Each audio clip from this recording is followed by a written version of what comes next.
Hi, everyone. Thanks for tuning in. Well, let's get right into this property.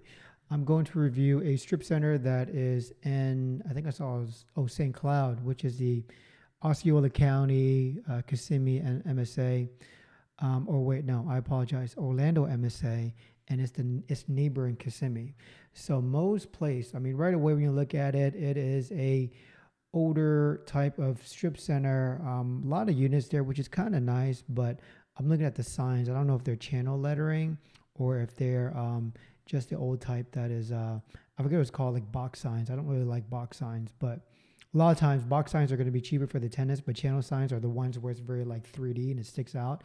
It's a lot nicer, but with this property right away, you see it's a little older. We've got photos, retailer map, aerial, financial and tenant information, financial analysis, which is good. Um, Let me see here. What do we got? Ooh, multiple angles. That looks good. Uh, that looks like, oh, that's a Google photo. And you can see this guy here is having the time of his life in the Google photos. He probably sees the Google car there or whatever.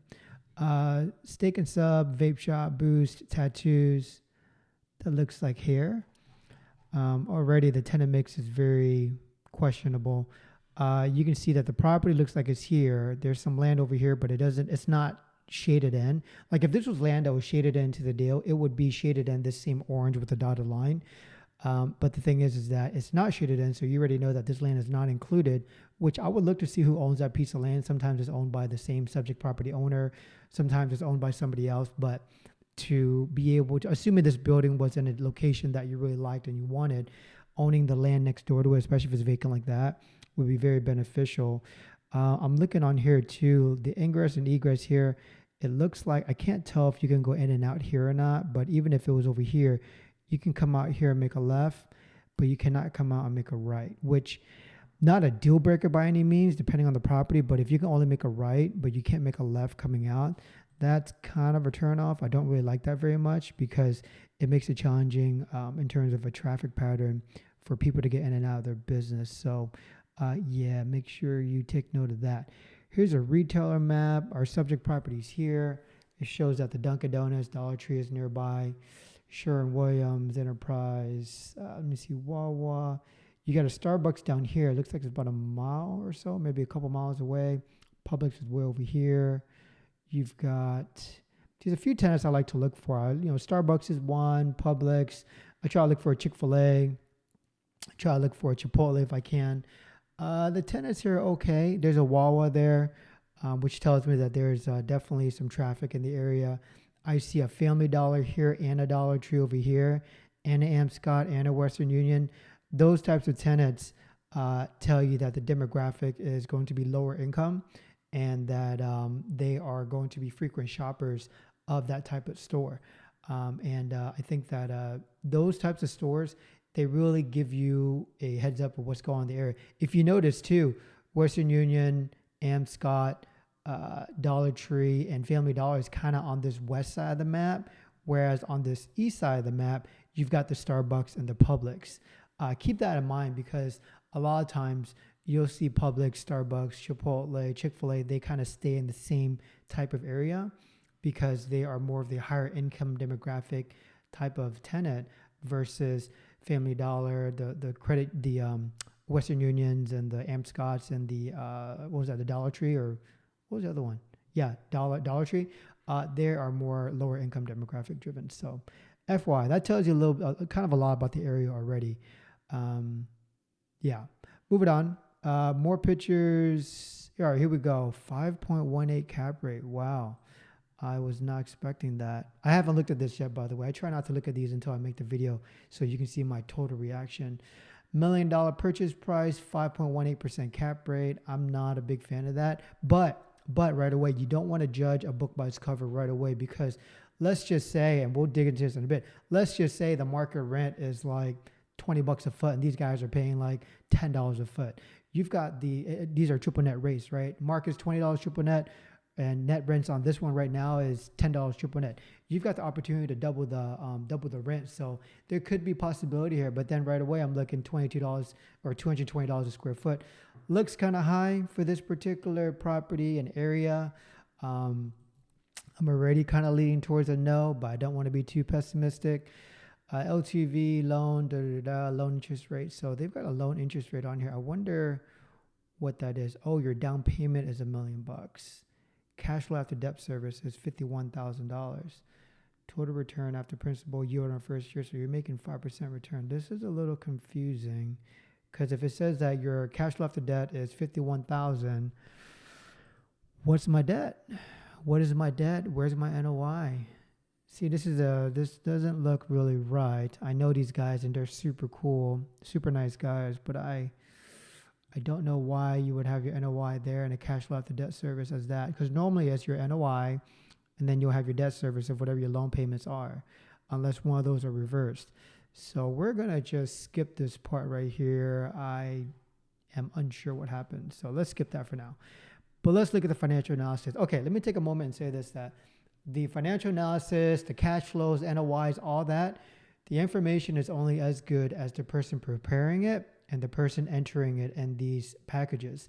So whenever you are looking at this information, go off of it, use it to make a decision if this deal makes sense or not, but just know that errors happen. I see errors all the time, and the thing is that it's only as good as whoever puts it in here. So just keep that in mind, okay? Base rent, $69,000. Gross potential rent, $69,000. CAM is $4,000, or CAM collected is $4,000. That means you're bringing in gross total income about $73,000. Real estate tax, $75,000. Insurance, $65,000. You've got utilities, OUC, lawn service, CAM. So your total expenses are about $21,000 and change. If you've got $69,000 there, so 51. So your NOI of $51,000 is correct, but where does it show? Yeah, see, that's not right. Okay, so if it's showing NOI of $51,000, that means that of this $51,000, you're gonna go ahead and pay for your mortgage from this money.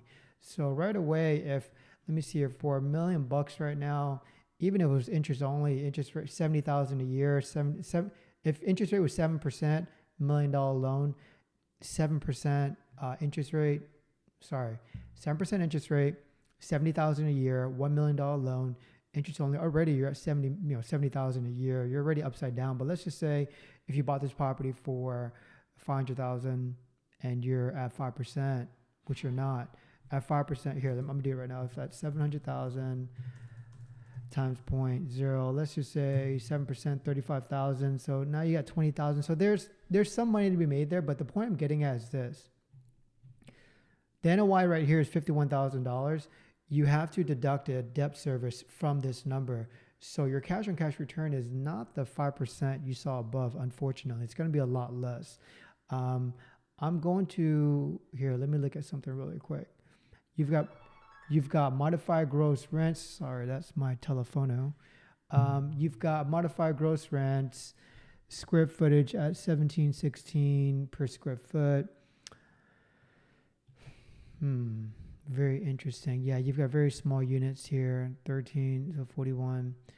Modified gross rents, lease and month to month, 2024. I like the 2024s. I don't mind them at all, but I'm going to want to know, hey, are there renewal options or what? They're paying, call it, low teens base rent. Now, you could try to buy this and adjust it up more. You could raise the rents more, but the spaces are so small, it's not really going to move the needle. If I was to take a look at this, let's just say if you took 684 square feet times 15 triple net, that means, you know what, here, before I do that, I'm going to show you something really quick here. If your expenses are $21,000, okay, remember that number, $21,850. $21,850 divided by 4104, expenses are $5.30 a square foot. Let's just do $15, did I say $5.34? Whatever, let's just use $5 for easy, you know what, can't do it to you guys, hold on. $5.32, all right, so $5.32 plus 15, so you got $20.32 times 684 square feet, 13,000 per year, 1314, so about $2,500 increase, right? $2,500 increase. What would it look like if you did 25, 25, 2,500? let's say 7,500 divided by 6 cap. You could squeeze 100 grand of value out of this. And all I did there was I took the 3 tenants that are ending in 2024. I converted their leases to $15 triple net plus the $5.32 CAM. That comes with about $2,500 extra per tenant per year times 3, which gives you 7,500. 7,500 divided by what I use a 6 cap, and that's being generous for this market. I should be using a 7.5. That comes up to another $100,000 of value. Here's the thing. $100,000 of value is cool, but then is it worth it for this property? Is the juice worth the squeeze? If you're going to buy it for $1 million, which is what the asking price is here, and now it's worth 1.1, but you go to sell and you pay a 6% commission, that's already $60,000.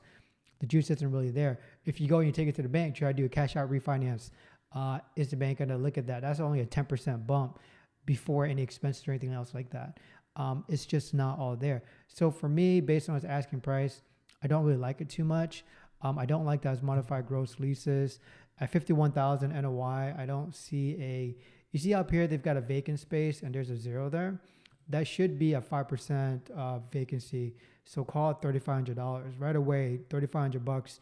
Oh, I'm sorry, right here, the vacancy of 3%.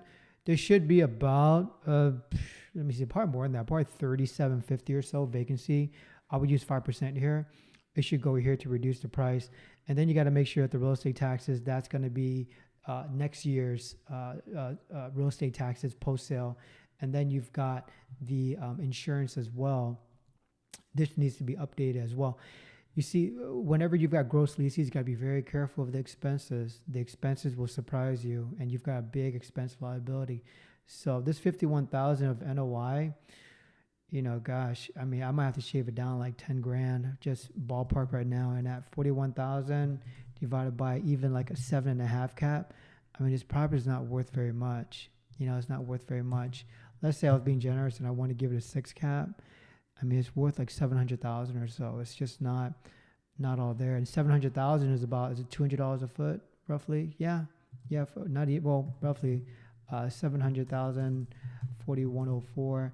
That puts you at 170 a foot, which is about right for this market. 170, $200 a foot. That's kind of right for this particular market in St. Cloud. But anyway, that's how I quickly analyze it to see if the deal is worth digging into or not. This one, I wouldn't spin my wheels too hard on it.